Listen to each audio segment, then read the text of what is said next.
Ladies and gentlemen, this is a very big and quick discussion, I guess, about the assignment 3 and making sure you understand the requirements of assignment 3. So this is obviously an assignment with 3.5 words, 3,500 words, 3 to 4 people. You guys have all already been in a group. So if there's anybody not in a group, you need to let me know. It's due in week 10. So not much to go. We have around 3 weeks left. You have been approached by Afterpay to develop an application that would allow their client to interact with the firm. The application needs to emulate the functionalities available to clients via the Afterpay website. So you need to go to the Afterpay website and try to go and see what is available on the Afterpay website there to decide what sort of features you need to go and provide for your application. Some of the functionalities relate to clients, stakeholders, suppliers, and regulatory bodies, to name a few. The application must work on iOS and Android and is seen as essential to protect the company's share market against large competitors planning to enter the same market, such as PayPal. You have 8 months to complete the project. You have 1.2 million budget. And this is really very relevant, especially to the traditional project management. You will be working on a fixed price contract, which means if you basically don't plan appropriately how much is it going to cost you for the project, you're going to go and have an issue because you won't be able to go and potentially finish the project on time as required. So it's very important to make sure you think about the timelines that are expected. You must review the Afterpay website to identify the required functionalities and think about extra functionalities that could benefit the company's strive to remain competitive.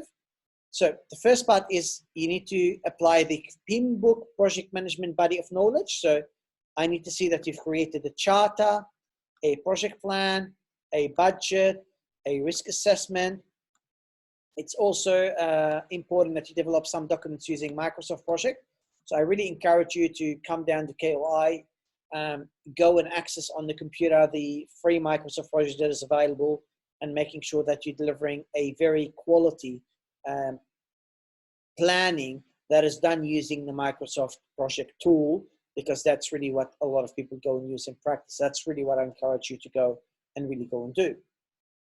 Then you're going to go to the same assignment there, and you're going to go and try to think in more details, but you're going to think about how I'm going to go and deliver it from an agile perspective. You're going to think about all the features and say, how am I going to go and deliver the work from a features perspective? How am I going to go and identify the features, collect the features, and start writing the work accordingly. You're going to then have to go and compare Agile to PMBOK, and you're going to have to go and discuss your how your company could demonstrate ethicality when developing the application. Now, I'm giving you a structure, cover page, executive summary, table of contents, introduction to the case, task 1, 2, 3, 4, and conclusion references. You're going to need to do a presentation, 10 minutes group presentation to be conducted in week 10 and week 11. So anybody who's coming to the class in week 10 needs to have the presentation ready to go, because the majority will be potentially presenting on week 10. So your work needs to be ready. Your presentation must be ready. If you present to me something that is different to what you submitted on the internet, you will be marked down accordingly. So please make sure things are done on time. This is a marking guide, format and structure, introduction to the case. Task 1, a lot of mark. Task 2, a lot of mark. Task 3, comparison, a lot of marks. And task 4, a lot of marks. So this is really what you need to bear in mind. In the presentation, well, it's also a lot of marks for the presentation. Now I'm going to go and really talk about, I'm going to show you this example. So there's obviously a cover page. There's the name of the students. They need to be an executive summary, and it's different. This is something they could have improved. They could, for example, have went and used, by the way, this is a totally different case. So there's no point to copy. And if there's any copying, there's a big plagiarism issue that will be raised. So make sure you don't copy anything at all. And basically, do the right thing only. So make sure you are actually looking at your own work yourself. So they could have used UK English instead of US English. That's what I always encourage. But they basically introducing the work using executive summary, table of content. You see how nicely they've numbered it, 1, 2, 2.1. You see how they've done, like if you look here, I've asked for a charter. Okay, they've done a charter. I asked for a, what else did I say? I said a charter, I said a plan. They've done a plan, work break and structure, and then they've done from it a plan. I've asked them to go and do a, what's it? I asked them to go and create a budget. They've done a budget, it's here. I've asked them to go and create risk assessment. They've done a risk assessment, and they've done even more than what I've asked them. And that's why they got a good mark: communication plan, key performance indicators, closing, and so on. So they look at every stage of project management that I've explained in previous chapters for you: initiation, planning, execution. They've looked at them and they applied various things across various stages. And that basically helped them to get a very good mark. Then they went to the agile project management, and there what I've asked, I've said, look, I would like you to go and make sure you develop a backlog. I've asked you to go and, create sprints. So they've done user stories, which is your backlog. They've done the project vision. They've done various sprints, as I told them. They've done daily scrum, which is really very important when it comes to agile project management. They've done all of these details. Then they went to comparing things together. Then they went to try to do the ethical considerations that could basically go and occur. But if you go and see, they did also a lot of tables and covers and figures. They put them there for me. So much. The intro. They did the charter. They created the structure. So you can go and look on the internet and see what sort of structure you want to use for the charter. But they've done a lot of work for the charter. You can see, constraints, budget, deliverables, milestones. They've talked about project team. Obviously, I like to have very specific team members. You can say Sam is doing this, Jamie is doing this. So you put specific names, we'll do better here. Key stakeholders, to name a few. Resources. So they've done a lot of things, high-level risks. And then they went down to planning. They created a detailed work break and structure. If you create a work break and structure like this, a detailed work break and structure, this one here, this is a work break and structure. If you do a work break and structure correctly, that gives you the basis for everything, because then you can do the start time and end time. Then you can start adding the person. And when you add the person, you'll be able to know how much a person is going to be earning. They've put the project manager to be earning $467 a day. That's very low. So that's basically one downside. They've done research for the relevant tasks. That was great. And that's what I recommend you guys go and do. Gantt chart, that's using Microsoft Project. Well done. Great job. You can see how there's all of these relationships finish to start. You can see the relationship that they're putting here, which is what is known as predecessor. Predecessor means what tasks will come first and what tasks will come after. It's a great job here.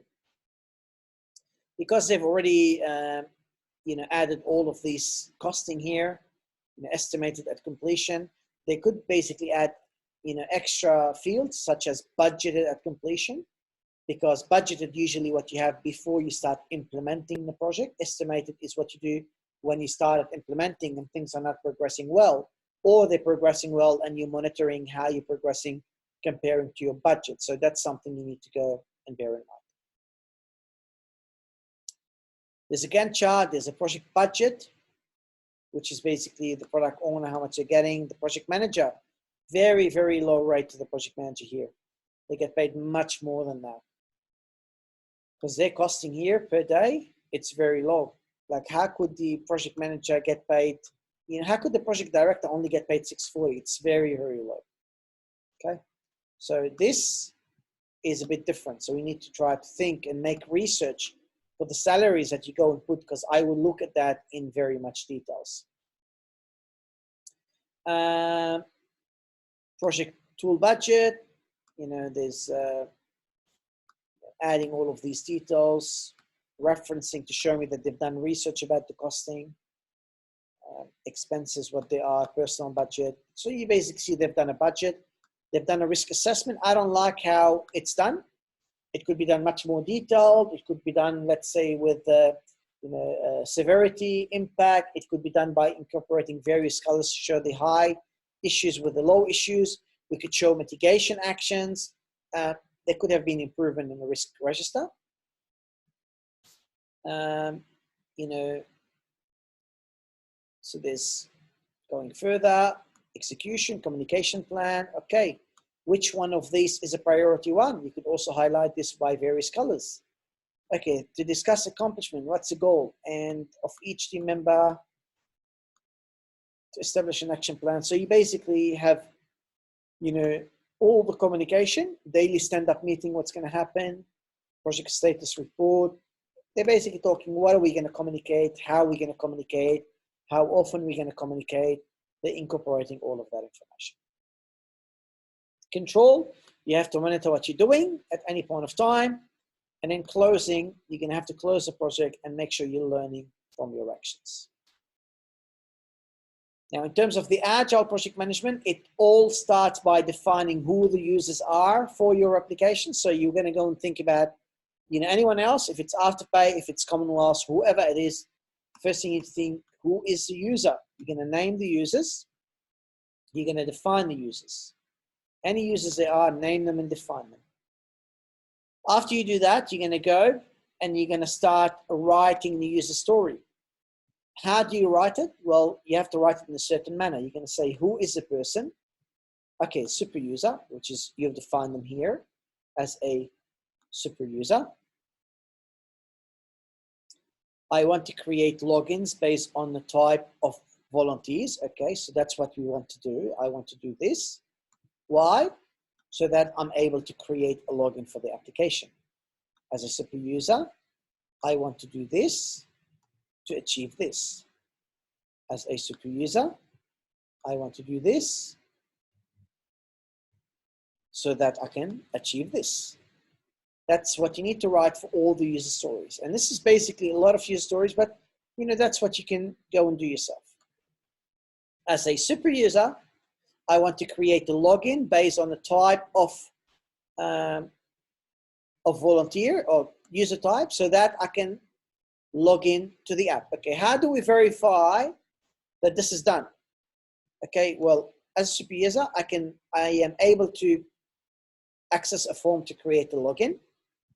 I am able to fill basic information. I am able to select the user access type based on the selected roles. So you're basically trying to tell it, how am I going to verify that this user story is achieved? As a super user, I want to assign program coordinators to specific rosters, events for which they will have administrative rights so that they can manage it. Okay, how do we confirm it's been done? I'm able to assign a program coordinator to specific rosters. So you need to go and create the user story and say, how do we go after we create it and develop it? How do we verify that the job has been completed as expected? Once you create all of these user stories, you're going to have to go and implement it. So you're going to need to have a clear vision, clear product map, low priority, medium priority, high priority, whatever they are. You're going to have to go and prioritize all of these user stories. But the first thing is you create all of these features that you have here, all of these user stories, all of them will go and be created in a system called Trello. And you go and mark all of your features at the beginning, all of them with a priority, with the information, with the start date, with the end date, with the task, everything. Like initially you don't have all of this. Initially you just have the user stories, but you have all the user stories here. Then you start moving the user stories to basically various sprints, sprint 1 to sprint 1 and sprint 2. So you go to sprint 1, you pick up some features from the backlog, you put them here, and you start scheduling them, start time, end time, tasks to do, and so on. And you do the same thing for sprint 2 to do the job to deliver the features.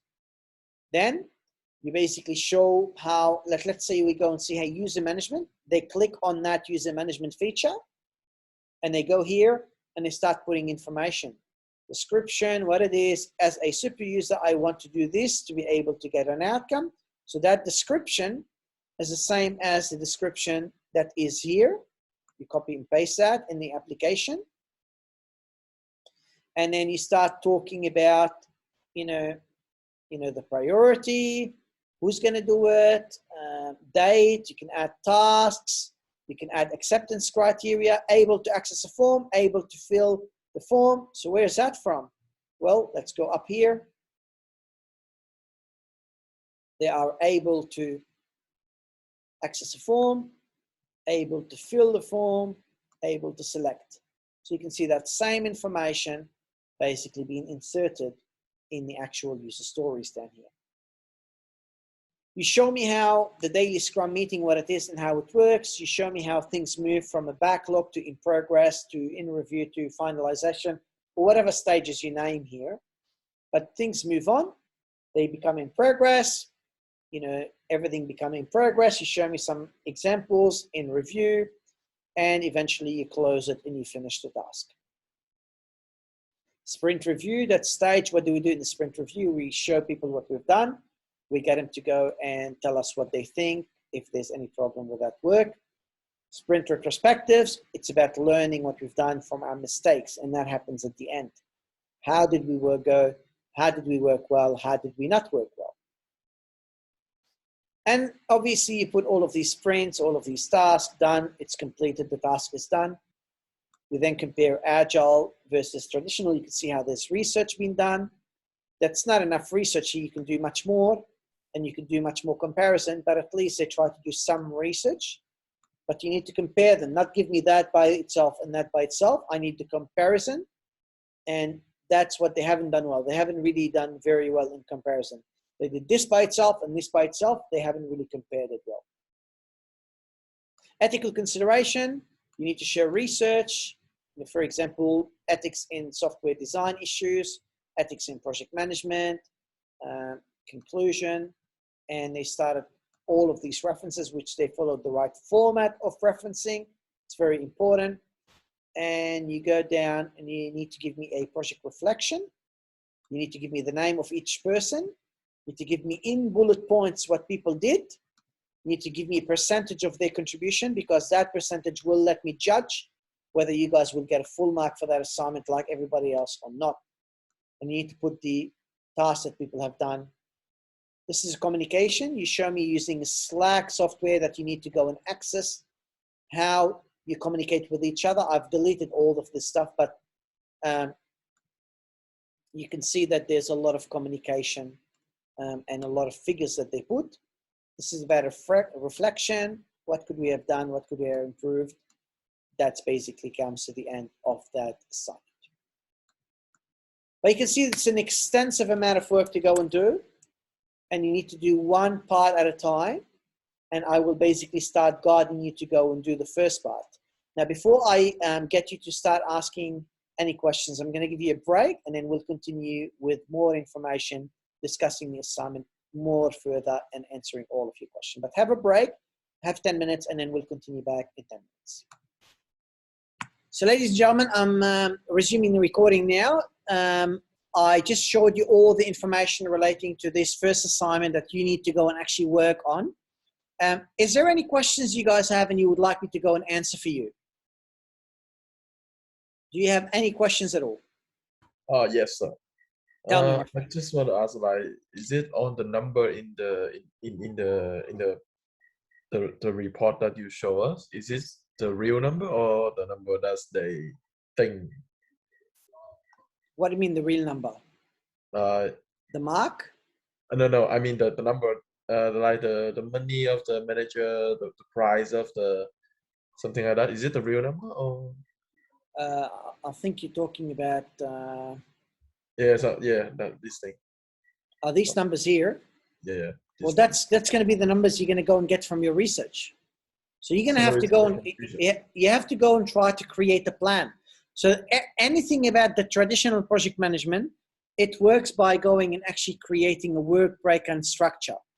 Without creating work breakdown structure, which talks about all the steps that you could think about for that project, you won't be able to go and create a budget. Okay, so you need to go and think about what are the tasks that are needed for me to go and do the job. What are the tasks that are needed to be able to deliver all the requirements that are stipulated in my subject outline. Once you go and look at, you know, that information, is it this one? Once you look at that information, you'll be able to go and really, you know, based on the requirements, you'll be able to think about, well, what sort of steps do you reckon I need? But you need to understand the requirements. So I want you to go to that website, try to see what sort of requirements do you believe clients are going to be able to need? What sort of requirements do you think someone else is going to go and need? Start to thinking about who are going to be the users who need the work to be done. And from there, try to go and get the extra information. Does that make sense? Yep, yep. Any other question?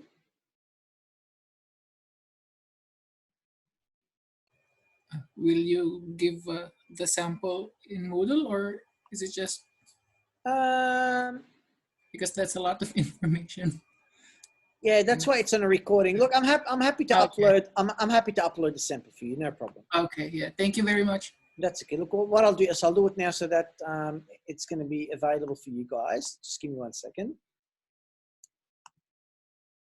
All right, guys. So now you can see that on the subject outline, on the actual Moodle site, you can see that there are 3 sections that are basically loaded for you here.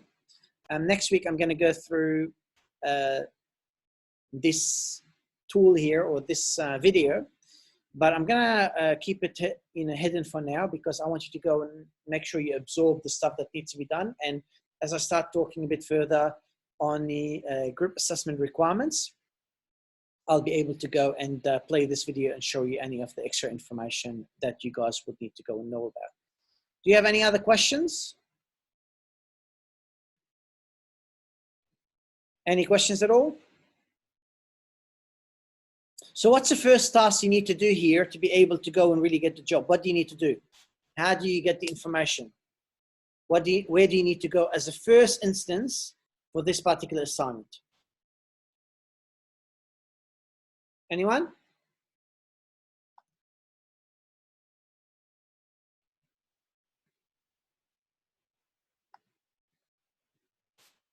Anybody?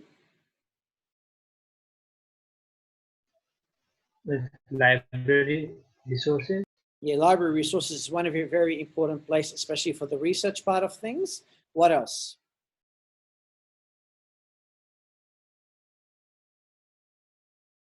How do you know what the requirements are going to be? Where do you need to go and look? Course outline. What's that? The course outline, yes, but where else? Where does the course outline tell you have to go? Is in the assessment 3 rubric. Yeah, that's one thing, but isn't it giving you any information? Isn't it telling you we need to go and do the assignment about a specific company? It's telling you to go and do it based on Afterpay. Okay, so you need to do it based on Afterpay. Have you looked at Afterpay? You need to do it based on that. Okay, so make sure you go and look at the outline. Make sure you look at the requirements. It's telling you to go to afterpay.com.au. All right, let me go to Afterpay. And let me go and see what sort of things I believe, who are going to be the users of that systems, to name a few. So you need to go there and try to go and define users. So I'm going to now open something else that is relevant to what you need to do. So if I go and look at today's file, and it opens.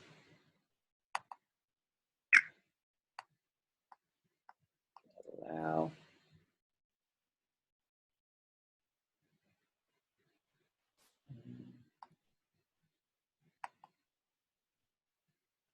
All right. So when we go and look at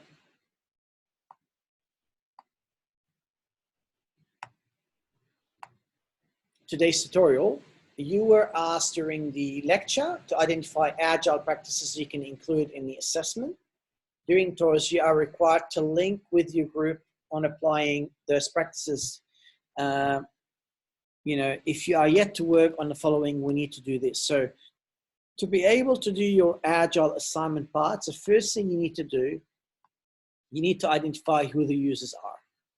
But before you even define who the users are, I want to go and try to play 2 videos for you that you'll need to go and know about for your assignment. So let me go and try to look at that now.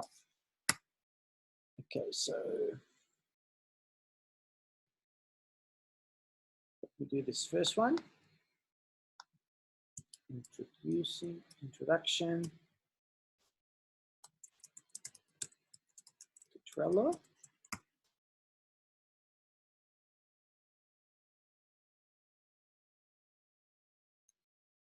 That's too long. I'm gonna just show you this very, very quick example here. Hey, this is Brian from the Trello team. Today we are going to take a peek at the best app ever board that Misty River Software created to keep track of the new app. As you can see, this board is made up of lists that represent a workflow. Each list has cards on it. A card is a unit that represents a task and can hold a variety of information for that task. I can create a new task for this board by adding a card and adding a title to it. Click the card to open up the card back, where you can add more information to it. All aspects of the card can be edited on the card back. For instance, I can change the title of my card to make it a little more informative. I will also add a description to the card to provide more details on what this card is all about.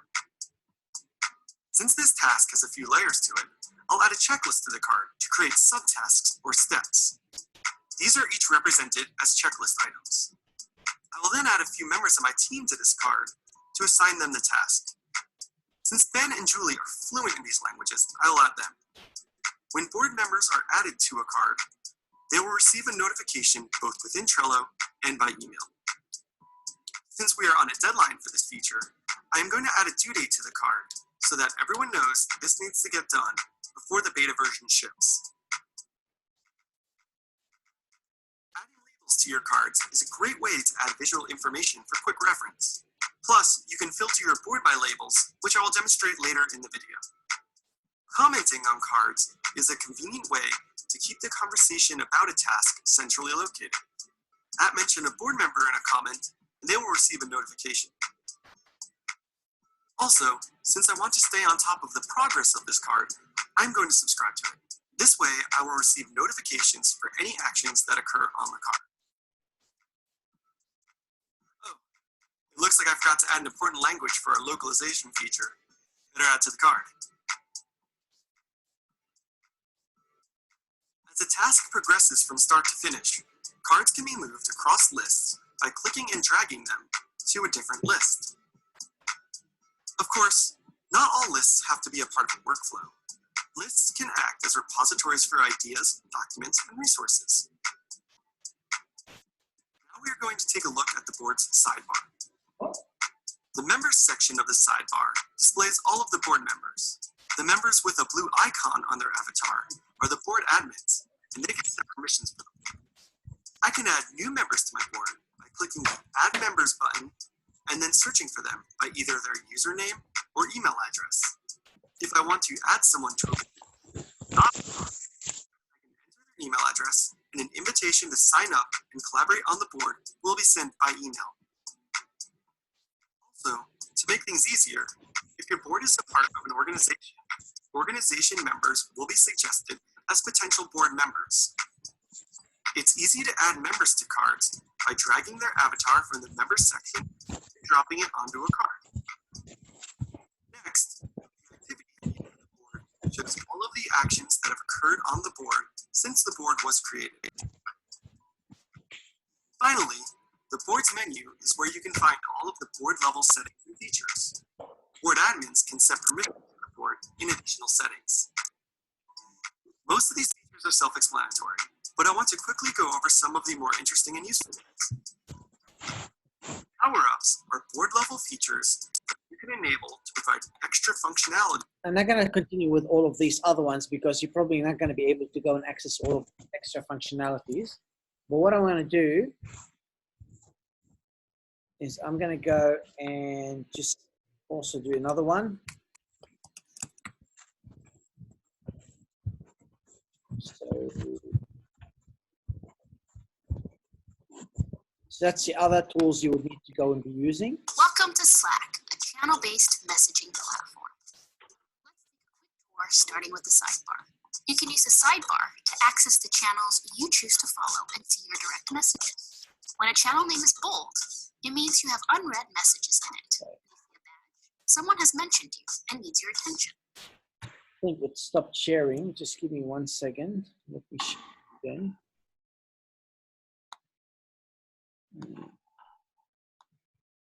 Because there's someone who is not on mute. Could you please just mute yourself while the video is running? Thank you very much.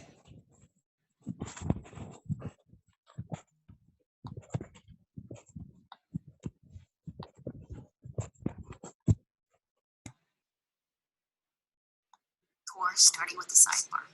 You can use the sidebar to access the channels you choose to follow and see your direct messages. When a channel name is bold, it means you have unread messages in it. When you see a badge, someone has mentioned you and needs your attention. And when you want to write messages for any conversation, you can use the compose button. Next, let's see what's happening in this channel, which is a dedicated space for a social media project. You can see the number of people in this channel. To find out who, you can click here. The team has been sending messages and sharing files in this channel. They've also added one-click responses to messages with emoji reactions. For example, Lisa added the checkmark reaction to let Harry and the team know she was done reviewing this file. Now, let's take a look at the variety of messaging options you have when working in Slack. You can bold text, add lists, and loop in teammates by mentioning them to get their attention. You can also attach files so that they stay together with the rest of the conversation. And unlike email, you can edit or delete a message you've already sent. Great for typos. And there you have it, a quick start guide to Slack.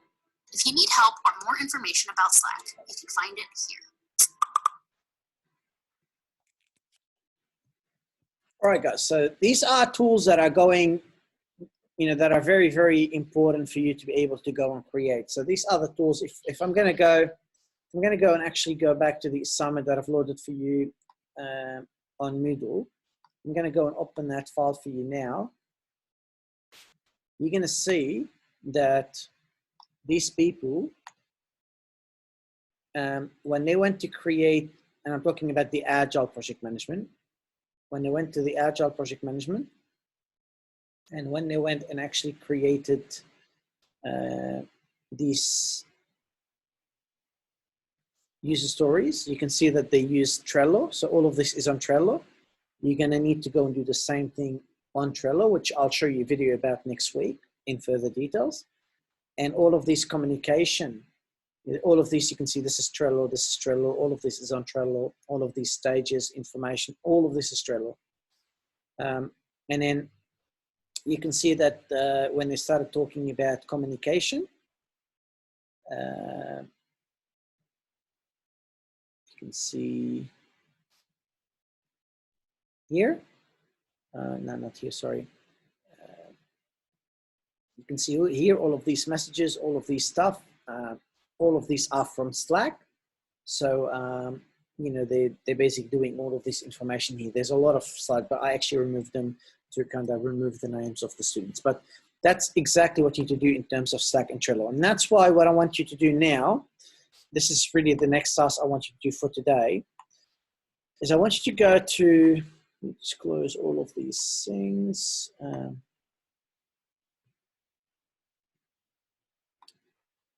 want you to go now to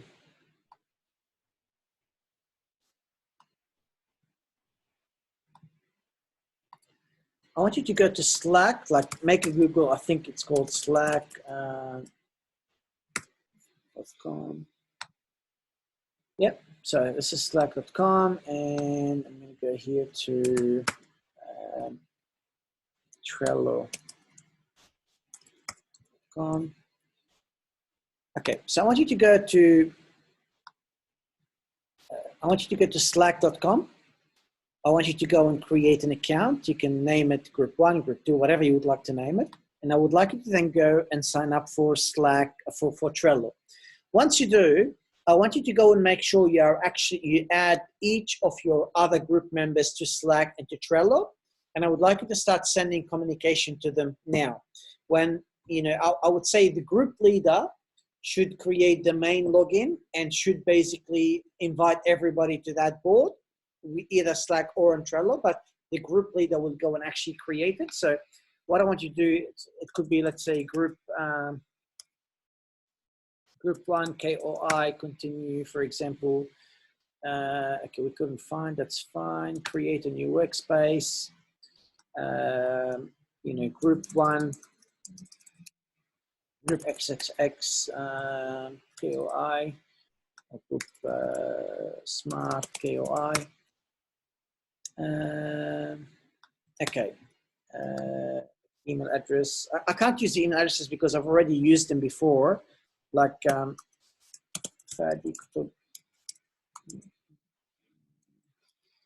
don't know if I have them or not, but you have to kind of just log in using the stuff. Like when you're going to go and put your email address, they're going to go and ask you for. They can give you a code. You're going to put the code. You can register this way. Make sure you're using your KOI email. Once you basically go and register, what's going to happen is you're going to be able to go and sign in. I've already have a login. Once I sign in, I'll be able to, let's say I'm going to sign in via Google. I'm going to use KOI. Okay, I already have a KOI Agile test I've created, and I can go and say, all right. Once it's created, I'll be able to go and create a communication channel. Okay, I'll do that. So you can see I can create KOI Agile Project Management, and I'll be able to go and add any of the members. So my members will be added to that so that you guys will be able to make all of these communication that your assignment in one section. You can add emoji, you can add attachment, you can say at whatever, at Fadi Kutub 1305, send a message to Fadi. All of this you'll be able to go and incorporate it as screenshots as part of your assignment. You have to do the same thing for your Trello, create a login, and make sure you add all your members to that login. So make sure you use each other's emails, preferably KOI email, and create your logins now. I'm going to give you 10 minutes for that task before I finalize everything else for today. So please spend 10 minutes, create the logins now, and add your team members to those logins now. All right, guys, thank you very much then. You're free to go. So please don't forget to go and finalize creating the Trello and Slack logins. And please don't forget to go and really make sure you are working on the task. 3 of them: identify users of the application, create user stories, and create acceptance criteria. Exactly very similar to task 3. So if you're not sure, go and look at task 3, but also look at other tasks. They are all very clear. This is an example. Obviously, users for the application will be different, but go and create the users, and go and create the user stories, and go and start creating the acceptance criteria. So your group need to start working very hard, guys. Please make sure you do so. And please remember that I care about you, and I'm very thankful for all your work. Have a great night, guys. Thank you very much for your time. Thank you very much. Bye.